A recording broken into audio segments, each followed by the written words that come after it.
की तनकीद हुई, और तो और छोड़े अपोजिशन पार्टीज़ वो भी तनकीद कर रही हैं इसकी। तो इसलिए ये आसान नहीं था, क्योंकि अपनी पार्टी को भी कैरी करना है। डेमोक्रेसी में आप कंसेंसस डेवलप करते हैं अपनी पार्टी के अंदर, अपनी लीडरशिप के अंदर, तो उनको भी कैरी करना था साथ। तो ये इवेंचुअली हमने ये फैसला इसलिए किया क्योंकि मैं ये समझता हूँ कि एस्पेक्ट्स अकाउंटेबिलिटी के हमारी जो असल एम है इस मुल्क का कि या मुल्क में वेल्थ क्रिएशन हो, वेल्थ क्रिएशन होगी तो ये मुल्क ये जो कर्ज़ों के बोझ के नीचे दबा हुआ है, पिछले 10 साल में जो 2008 से 18 तक 24 ट्रिलियन रुपए के कर्जे चढ़े हैं पाकिस्तान पे, 4 गुना ज़्यादा कर्जे चढ़े।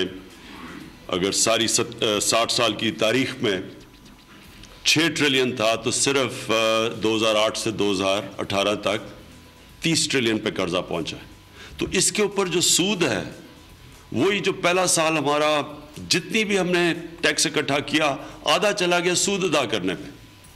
तो मुल्क के लिए, मुल्क को चलाने के लिए, और जो भी शहजादा आपने बात की कि सिविल सर्वेंट्स को वो पैसे दें जो वो डिजर्व करते हैं, जो उनकी क्वालिफिकेशन उनको एंटाइटल करती है, वो पैसे कैसे दें जब अगर वेल्थ क्रिएशन ही नहीं मुल्क में हो रही। तो की है मुल्क के अंदर इस वक्त वेल्थ क्रिएशन। वेल्थ क्रिएशन तब होगी जब हमारी इंडस्ट्रियलाइजेशन होगी, हमारी एग्रीकल्चर प्रोडक्टिविटी बढ़ेगी, हमारी हाउसिंग स्कीम चलेगी, तो और इंडस्ट्री जो हाउसिंग के साथ रिलेटेड 40 इंडस्ट्रीज हैं वो चलेंगी। तो उसके लिए बड़ा इंपॉर्टेंट है कि हमारा गवर्नेंस सिस्टम ठीक हो, गवर्नेंस सिस्टम के अंदर फैसले तेज हो।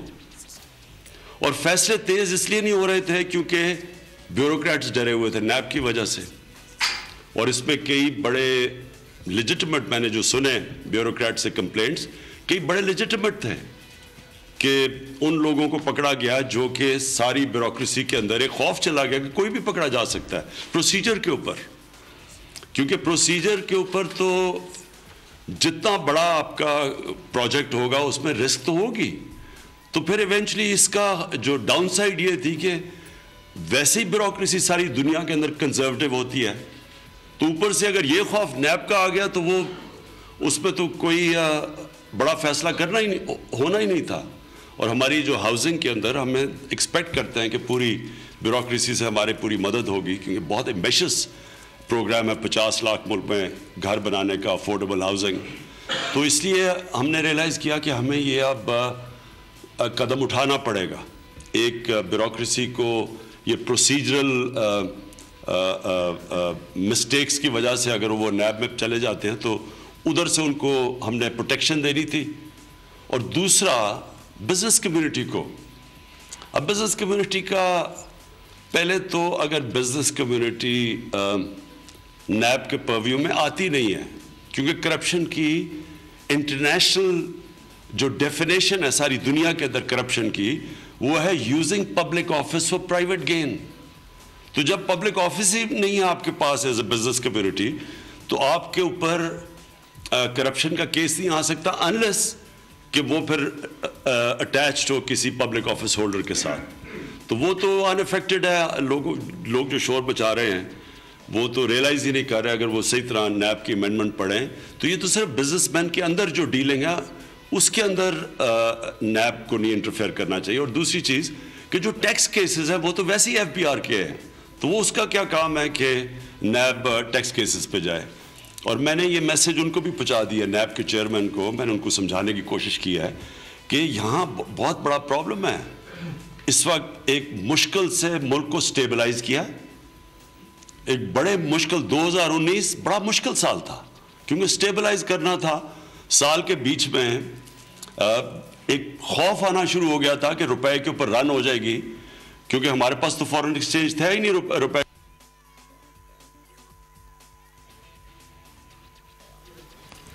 आज़म इमरान खान सिविल सर्वेंट्स कर रहे थे और उन्होंने कहा कि चेयरमैन नैब से भी इस हवाले से बात की है कि अभी हमारा 2019 का साल था, वो बहुत मुश्किल साल था, बहुत मुश्किल फैसले किए क्योंकि मुल्क को इस्तेहकाम की तरफ लेकर आना था। उन्होंने ये भी गुफ्तगू की कि हमने जो ब्यूरोक्रेसी है उसके लिए आसानियाँ पैदा करने की कोशिश की हैं, हमने कारोबारी तबके के लिए आसानियाँ पैदा करने की कोशिश की हैं। उन्होंने ये भी कहा कि जो हमने काम करना है वो मुल्क के लिए काम करना है, मुल्क के कारोबार के हवाले से काम करना है। वज़ीर-ए-आज़म इमरान खान जो कि सिविल सर्वेंट से खिताब कर रहे थे, उन्होंने ये भी कहा कि हमारे लिए साल 2019 बहुत मुश्किल साल रहा और ये वो साल था जब हमने मुल्क को इस्तेहकाम की जानिब लेकर आना था। और अब जो हम मामलात कर रहे हैं वो ये कर रहे हैं कि उन्होंने कहा कि अब कारोबारी मामलात में नैब की मुदाखलत नहीं होनी चाहिए। उन्होंने इस बात को वाज़ेह तौर पर कहा कि मैंने चेयरमैन नैब से खुद बात की है और उनको मैंने ये कहा है कि इस तरफ हमें थोड़ा सा अपने आप को ठीक लेके चलना चाहिए, कि गवर्नेंस सिस्टम ठीक होना चाहिए ताकि फैसले तेज़ हों। उन्होंने कहा कि नैब ऑर्डिनेंस में तरमीम करना एक मुश्किल फ़ैसला था, मुल्क चलाने के लिए लिया गया कर्जा आधा हमारा अदायगियों में चला गया। उन्होंने बार बार जिक्र किया कि 2019 का साल हुकूमत के लिए एक मुश्किल साल था क्योंकि मुल्क को इस्तेहकाम की जानिब स्टेबिलिटी की तरफ लेकर जाना था। उन्होंने ये भी कहा कि पाकिस्तान 2018 तक 30 ट्रिलियन कर्ज़ों के बोझ तले दबा हुआ था। जमहूरियत में पार्टी के अंदर इत्तेफाक़ राय करनी होती है। और उन्होंने ये भी कहा कि तमाम तर सूरत हाल में अब नैब को ये कह दिया गया है कि कारोबारी मामलात में नैब की मुदाखलत नहीं होनी चाहिए। उन्होंने ये भी कहा कि चेयरमैन नैब से मेरी खुद बात हुई है और मैंने चेयरमैन नैब से कहा है कि इस तरफ हमें थोड़ा सा हाथ अपना हल्का ही रखना होगा क्योंकि कारोबारी तबके को, ब्यूरोक्रेसी को हमें आसानियाँ पैदा करनी है क्योंकि मुल्क को ऊपर की जानिब लेकर जाना है, क्योंकि 2019 में मुल्क को स्टेबल करना था और इस साल आपको बेहतर खबरें मिलेंगी, खुशखबरियों का। उन्होंने कहा कि गवर्नेंस सिस्टम ठीक होना चाहिए, फैसले तेज तर होने चाहिए। नैब ऑर्डिनेंस के हवाले से भी उन्होंने गुफ्तगू की। उन्होंने कहा कि नैब ऑर्डिनेंस में तरमीम करना हमारे लिए एक मुश्किल फ़ैसला था। उन्होंने कहा कि मुल्क चलाने के लिए लिया गया कर्जा आधा अदायगियों में चला गया और पाकिस्तान 2018 की उन्होंने बात की कि 2018 तक 30 ट्रिलियन कर्ज़ों के बोझ तले दबा हुआ था और अब जब हमारी हुकूमत आई तो हमारे पास कर्ज़ अदायगियों तक के पैसे नहीं थे। हमारे लिए एक मुश्किल साल 2019 था, हमें मुल्क को स्टेबिलिटी की जानिब लेकर आना था। उन्होंने ये भी कहा कि जमहूरियत में पार्टी के अंदर इत्तेफाक़ राय होना ज़रूरी होता है। वज़ीर-ए-आज़म इमरान खान जो कि सिविल सर्वेंट से खिताब कर रहे हैं, वो नैब ऑर्डिनेंस जो कि कुछ दिनों पहले ही हुकूमत लेकर आई है, इस नैब ऑर्डिनेंस में तरमीम की गई हैं और ये तरमीम ताजरों को, कारोबारी तबके को आसानियाँ फराहम करने के लिए की गई हैं। वज़ीर-ए-आज़म इसी नैब ऑर्डिनेंस के हवाले से गुफ्तगू कर रहे थे और उन्होंने कहा कि नैब ऑर्डिनेंस में तरमीम करना एक मुश्किल फ़ैसला था, लेकिन हमें कुछ मुश्किल फ़ैसले करने पड़े और अब मैंने खुद चेयरमैन नैब से बात की है और मैंने उनसे कहा है कि अब कारोबारी तबके के लिए आसानियाँ हमें पैदा करनी हैं। और उन्होंने ये भी कहा कि गवर्नेंस सिस्टम ठीक होना चाहिए ताकि हमें फ़ैसले करना आसान हो। कारोबारी मामलात में उन्होंने वाज़ेह तौर पर कहा कि नैब की मुदाखलत नहीं होनी चाहिए। अगर आपके पास कोई पब्लिक ऑफिस, आप पब्लिक ऑफिस होल्डर नहीं हैं तो आप वैसे ही करप्शन की ज़द में नहीं आते हैं। उन्होंने ये भी कहा कि नैब ऑर्डिनेंस एक मुश्किल फ़ैसला ज़रूर था, लेकिन ये कारोबारी तबके के लिए आसानियों के लिए किया गया है। मुल्क में जो कर्जा था वो आधा हमारे पास अदायगियों के हवाले से चला गया है। अच्छा, जैसे ये मामला कभी टेक अप हुआ ही नहीं, ये तस्वर किया जाएगा, रिव्यू वापस हो जाएगा। फिर सब्सक्राइब करें और बेल दबाएं ताकि कोई खबर रह न जाए।